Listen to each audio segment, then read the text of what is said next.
kami akan menjelaskan tentang materi anabolisme. Nah, sebelumnya apa sih anabolisme itu? Anabolisme adalah reaksi metabolisme yang berupa penyusunan molekul sederhana menjadi molekul yang lebih kompleks. Adapun contoh dari proses anabolisme ini yaitu kemosintesis dan fotosintesis. Nah, sebelumnya apa itu fotosintesis? Fotosintesis adalah proses fisika biokimiawi yang menghasilkan bahan organik dari bahan anorganik stabil dengan melibatkan cahaya matahari. Adapun reaksi kimia dari fotosintesis yaitu seperti ini persamaannya. CO2 plus H2O dibantu dengan sinar matahari yang di dalam klorofil ya tentunya akan menghasilkan C6H12O2 O6 plus H plus O2. Nah, seperti ini ya. Nah, sebelum kita membahas tentang mekanisme fotosintesis, kita harus belajar dulu apa itu kloroplas dan bagian-bagiannya. Nah, di dalam kloroplas ada organel-organel. Di antaranya yaitu membrannya terbagi dua, ada membran luar dan membran dalam. Lalu ada tilakoid dan stroma. Nah, tilakoid ini yaitu tumpukan-tumpukan yang seperti koin ini ya, tapi bukan koin. Ini tumpukan-tumpukan di mana tempat terjadinya reaksi terang. Nah, itu ada di tilakoid. Sedangkan stroma cairannya yaitu tempat terjadinya reaksi gelap atau fiksasi CO2. Saya Irene Audianti Fauzia. Di sini saya akan membahas mengenai fotoposforilasi non-siklik. Nah, reaksi fotoposforilasi non-siklik ini adalah reaksi dua tahap yang melibatkan dua fotosistem klorofil yang berbeda, yaitu fotosistem 1 dan fotosistem 2. Dalam fotoposforilasi non-siklik, pergerakan elektron dimulai dari fotosistem 2 dan langsung ke fotosistem 1. Elektron tidak akan kembali kepada fotosistem 1, tidak seperti pada fotoposforilasi siklik. Fotoposforilasi non-siklik ini terjadi bersamaan dengan proses fotolisis air atau pemecahan air. Jadi bersamaan dengan pemecahan air yaitu pecahnya H2O, maka akan dihasilkan ion-ion yang membantu dalam proses fotosistem 2 yaitu menghasilkan elektron. Nah, fotoposforilasi non-siklik ini melibatkan dua klorofil yaitu klorofil P680 dan klorofil P700. Fotoposforilasi non-siklik ini dimulai ketika fotosistem 2 menyerap energi cahaya. Kemudian energi tersebut ditangkap oleh klorofil P680 untuk memecahkan molekul air atau proses fotolisis air. Kemudian elektron yang dilepaskan pada proses fotolisis air akan diteruskan menuju akseptor elektron, yaitu akseptor primer. Kemudian dilanjutkan ke sistem transport elektron seperti plastoquinon, kompleks sitrokom, dan plastosianin. Kemudian pada proses transport elektron ini akan menghasilkan ATP dari energi yang diambil dari elektron sebelum menuju ke P700 yang dipakai untuk menyatukan AD plus P menjadi ATP. Selanjutnya, elektron tersebut akan diterima oleh fotosistem 1. Pada saat yang bersamaan, fotosistem 1 akan menyerap energi cahaya dan juga akan melepaskan elektron yang akan diterima oleh akseptor primer. Kemudian dilanjutkan ke sistem transport elektron, ferredoksin, dan ditangkap oleh NADP+ reduktase. Kemudian, ion H+ hasil fotolisis air diikat oleh NADP+ membentuk NADPH2+. Kemudian ditambahkan dengan 2 elektron sehingga menghasilkan NADPH2.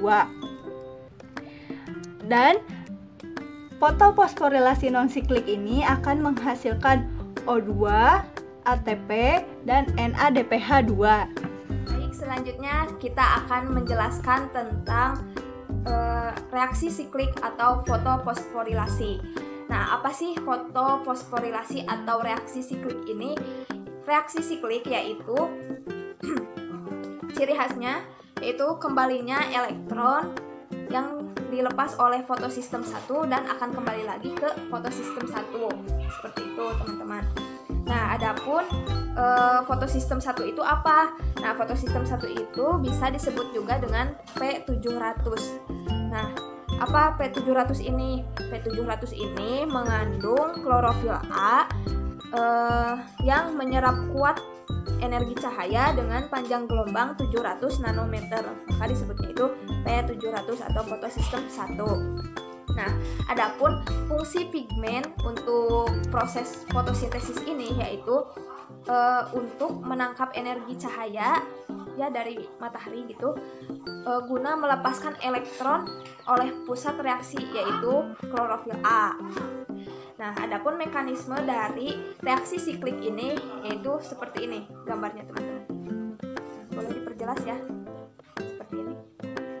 Nah, awalnya teman-teman, ketika fotosistem 1 menerima cahaya, nah ini menerima cahaya, maka elektronnya akan dieksitasi ke akseptor primer. Dari akseptor primer ini, teman-teman, kita akan alirkan elektron ke peredoksin, lalu dialirkan lagi ke peki. Nah, ini. Lalu dialirkan lagi ke kompleks sitokrom, lalu dialirkan lagi ke plastosianin dan atau PC, lalu kembali lagi ke fotosistem 1. Nah, dalam perjalanan ini elektron yang tereksitasi akan menghasilkan ATP ya, teman-teman. Jadi dari perjalanan ini elektron yang tereksitasi akan menghasilkan ATP. Nah, seperti ini. Jadi hasil dari reaksi siklik ini yaitu untuk menghasilkan ATP saja. Jadi tidak ada tuh yang namanya NADPH atau apa gitu. Seperti itu yang bisa saya jelaskan, teman-teman. Untuk lebih jelasnya ini fotonya seperti ini ya. Baik, di sini saya akan menjelaskan mengenai fotolisis air. Nah, sebelum masuk pada fotolisis air, di sini saya akan sedikit mengingatkan lagi teman-teman semua bahwasanya fotosintesis itu terjadi dalam 2 tahapan, yaitu reaksi terang dan juga reaksi gelap atau bisa disebut dengan siklus Kelvin. Nah, berikut reaksi kimia dari proses fotosintesis, yang mana 6 molekul air ditambah dengan 6 molekul karbon dioksida itu dengan bantuan cahaya matahari akan menghasilkan glukosa dan juga 6 atom oksigen. Nah, dari proses pemecahan air ini, molekul air ini nantinya akan menghasilkan oksigen, yang mana ini itu terjadi dalam reaksi terang atau fotolisis air. Nah, dan juga akan ada pengikatan karbon dioksida yang nantinya akan menghasilkan glukosa yang terjadi pada reaksi gelap atau siklus Kelvin.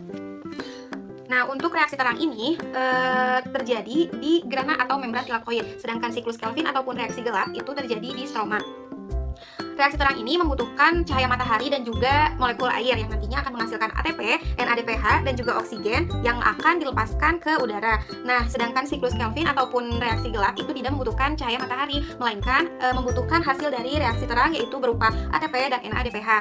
Dan juga pada siklus Kelvin ataupun reaksi gelap itu akan ada pengikatan oksigen yang nantinya akan dibantu juga oleh hasil dari reaksi terang sehingga nantinya akan menghasilkan glukosa. Nah, dalam reaksi terang ini terjadi juga dua reaksi lagi. Yang pertama itu fotofosforilasi non-siklik dan juga fotofosforilasi siklik. Nah, dalam fotofosforilasi siklik ini melibatkan 2 fotosistem, yaitu fotosistem 1 dan juga fotosistem 2. Sedangkan dalam fotofosforilasi siklik itu hanya melibatkan fotosistem 1. Lalu apa yang dimaksud dengan fotolisis air? Nah, di sini saya akan sedikit coba menjelaskan apa sih fotolisis itu. Nah, fotolisis merupakan proses reaksi kimia yaitu berupa pelisisan senyawa kimia dengan bantuan foton ataupun sinar matahari. Dengan demikian, fotolisis air itu dapat diartikan sebagai proses pecahnya molekul air dengan bantuan foton atau sinar matahari. Nah, kapan, waktu, ataupun di mana terjadinya fotolisis air ini? Fotolisis air terjadi pada saat reaksi terang, tepatnya pada saat fotofosforilasi non-siklik. Nah, mengapa pada fotofosforilasi siklik itu tidak terjadi fotolisis air? Sebelumnya, saya akan menjelaskan proses fotolisis air pada saat fotofosforilasi non-siklik. Seperti yang telah dijelaskan saudari Irena sebelumnya, bahwasanya fotofosforilasi non-siklik itu melibatkan 2 fotosistem, yaitu fotosistem 1 dan juga fotosistem 2. di mana pada setiap proses fotosistem itu, setelah mereka mendapatkan cahaya sinar matahari, mereka akan mengeluarkan 2 elektron yang ia miliki untuk melengkapi atau untuk membantu dalam proses pembuatan NADPH. Yang mana dalam fotosistem 1 ini ia akan mengeluarkan elektronnya itu, elektron yang berenergi untuk proses pembuatan NADPH. Dan pada saat pengestafetan elektron yang berenergi ini tentunya akan menghasilkan yang namanya ATP. Nah, untuk mengisi kekosongan elektron yang terdapat pada fotosistem 1, fotosistem 2 pun akan mengirimkan elektron untuk mengisi kekosongan elektron yang terdapat pada fotosistem 1 melewati plastoquinone, sitoskrom kompleks, dan juga plasmasianin. Dan pada pengestafetan elektron ini juga nantinya akan menghasilkan yang namanya ATP yang nantinya akan digunakan pada saat reaksi gelap ataupun siklus Kelvin. Nah, lalu bagaimana dengan fotosistem yang tadi kekosongan akibat karena mengisi atau memberikan elektron ini kepada fotosistem 1? Nah, pada fotosistem 2 ini karena ia kekosongan elektron, maka ia akan terjadi yang namanya fotolisis air, yaitu pemecahan molekul air, yaitu nantinya akan menghasilkan setengah atom oksigen, 2 atom hidrogen, dan juga 2 elektron, yang mana elektron 2 elektronnya ini akan mengisi kekosongan elektron pada fotosistem 2, sedangkan 2 atom hidrogen ini akan disimpan terlebih dahulu di ruang tilakoid yang nantinya akan membantu pula pada proses pembuatan NADPH, sedangkan oksigen ini akan dilepaskan ke udara, yang mana akan digunakan oleh seluruh makhluk hidup untuk tetap bertahan hidup. Nah, sedangkan pada fotofosforilasi siklik ini tidak terjadi yang namanya fotolisis air, karena dari namanya saja sudah siklik yang artinya berputar. Karena pada fotofosforilasi siklik ini hanya melibatkan satu fotosistem, yang mana elektron yang dikeluarkan dari fotosistem tersebut akan berputar dan kembali lagi kepada fotosistem tersebut, sehingga pada fotofosforilasi siklik ini tidak menghasilkan yang namanya NADPH, namun hanya menghasilkan berupa ATP. Mungkin sekian yang dapat saya sampaikan. Mohon maaf apabila ada kesalahan ataupun kekurangan. Selanjutnya akan disampaikan oleh saudara Ihsan. Terima kasih. Perkenalkan, nama saya Muhammad Saputra Mahendra dari Paduakan kelompok 8. Saya akan menjelaskan tentang reaksi gelap dan fotosintesis. Di mana reaksi gelap adalah reaksi yang pada fotosintesis yang berlangsung dalam stroma dan tidak memerlukan cahaya matahari. Reaksi ini berlangsung serangkaian reaksi pembentukan gula dengan menggunakan gas karbon dioksida CO2 dan hidrogen atau air. Reaksi ini berlangsung dengan bantuan ATP atau NADPH. Hasil dari reaksi ini adalah molekul karbon berenergi tinggi seperti fruktosa, glukosa, dan amilum. Di sini saya sudah mengawarkan tahapan-tahapan dalam reaksi gelap. Yang pertama ada fiksasi, di mana gas karbon dioksida dari lingkungan akan berdifusi ke dalam daun dan akan difiksasi atau bergabung untuk bereaksi dengan ribosa bifosfat. Oleh ribosa bifosfat tersebut suatu molekul yang mengandung atom 5C hingga terbentuk molekul fosfoglycerol PGA. PGA ini memiliki 3 karbon.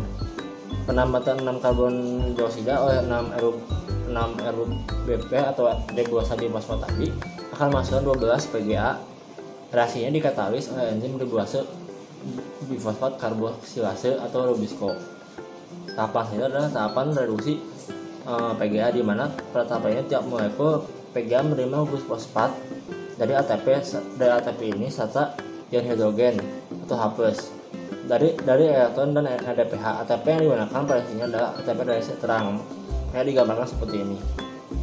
Reaksi reduksi PGA oleh NADPH ini akan membentuk 12 gliseraldehida. 2 gliseraldehida diantaranya bergabung dan membentuk satu molekul glukosa 6 karbon. Yang tadi ya 6 karbon ini masuk ke sintesa glukosa, di mana dalam sintesa glukosa hanya sebagian fosfoglyceraldehida yang dijadikan glukosa dan sisa PGA lainnya untuk regenerasi 2 molekul PGA dan yang dijadikan 1 molekul glukosa. Dan tahap terakhir itu regenerasi, di mana pada tahap ini 10 molekul fosfoglyceraldehida berubah menjadi 6 molekul ribosa bifosfat. 10 PGA yang tersisa dari tahap reduksi akan menerima gusfosfat dari ATP dan membentuk RUBP atau ribosa bifosfat tadi. Dengan terbentuknya RUBP tadi, maka reaksi penambatan pada CO2 dapat berlangsung lagi. Demikian yang bisa saya jelaskan. Mohon maaf apabila ada kekurangan. Wassalamualaikum warahmatullahi wabarakatuh.